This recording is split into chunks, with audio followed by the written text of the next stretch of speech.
Local people reported that in recent days wild boars had been ravaging the fields bordering the forest.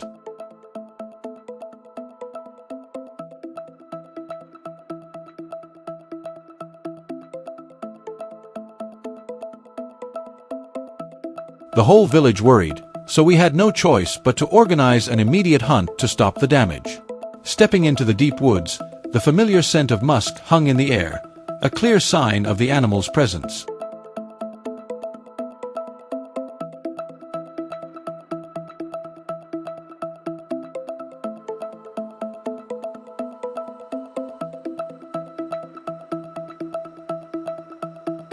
The team leader quickly coordinated the group, leading us straight to the trail where encounters with the boars usually occur. There, an ambush plan was drawn up and everyone prepared for the first confrontation.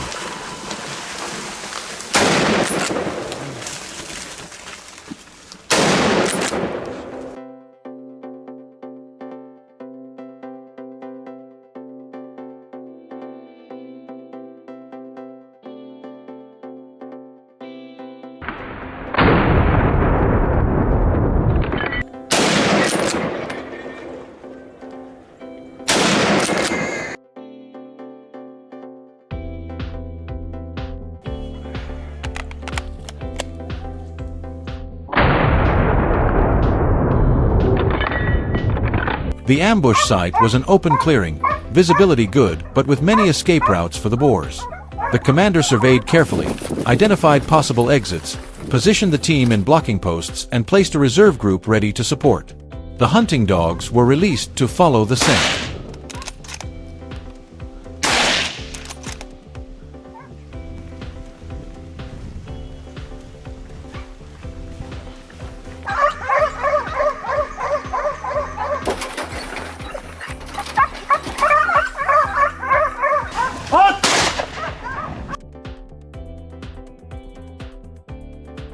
Ten minutes later, the dog's frantic barking signaled imminent danger. The herd charged across the clearing, attempting to flee. From the open area behind us, we took careful aim and pulled the trigger decisively. Each boar fell. The encirclement tactic, combined with the dogs, proved clearly effective.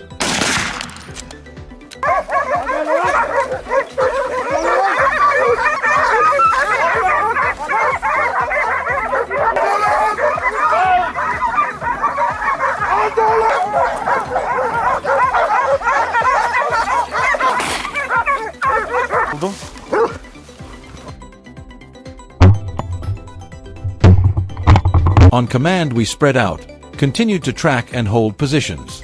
The team split into 4 directions as ordered. When I reached a small pond cutting through the woods, a dark shape slowly materialized.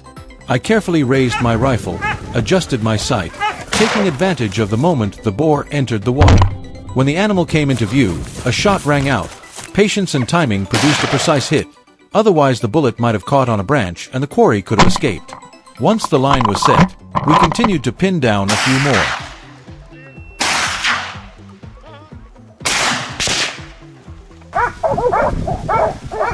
The forest grew quieter, only the hunting dogs still nosing about. Just as we thought the pack had thinned out, loud barking came from the south. We quickly shifted our fighting direction.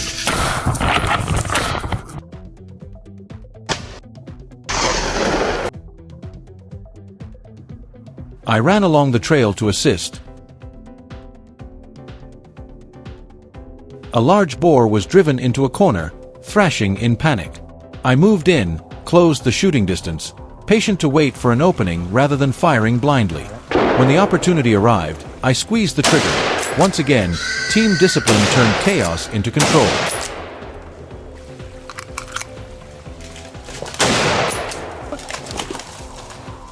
At the same time, another teammate was led by the dogs to a sounder.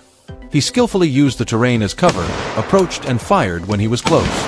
In those decisive moments, every shot carried weight. A single miss could have caused the entire operation to fail. We continued to scan the area, determined to end the threat to the villagers' crops. About 10 minutes later, I heard a rustle nearby.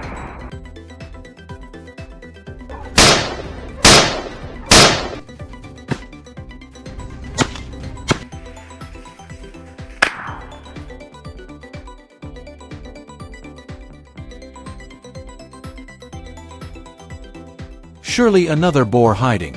The team fanned out, carefully sweeping the undergrowth. Suddenly, a shadow bolted past me trying to escape. I quickly assessed the situation, closed in and fired. The round hit its target, ending the dash.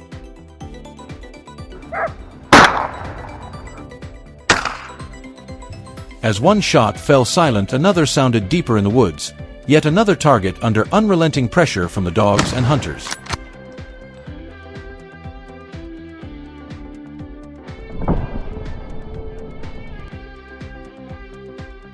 Each shot was quick and precise, turning the dense forest into a battlefield without escape.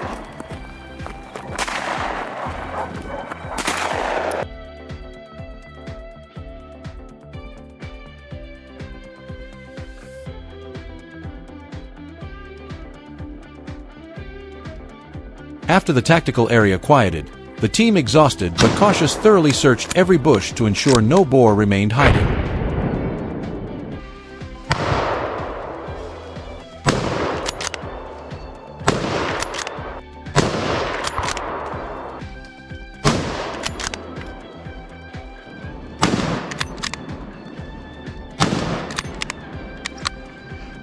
Once safety was confirmed, we began collecting what we'd taken and inventorying the damage.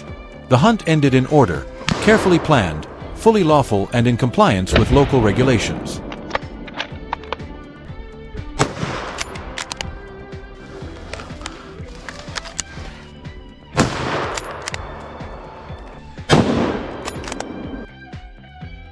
Our objective was not only to address an episode of destruction, but also to protect the harvests and livelihoods of the people. Although today's damage has been reduced, this is only part of a long-term effort to balance the relationship between people and the wild.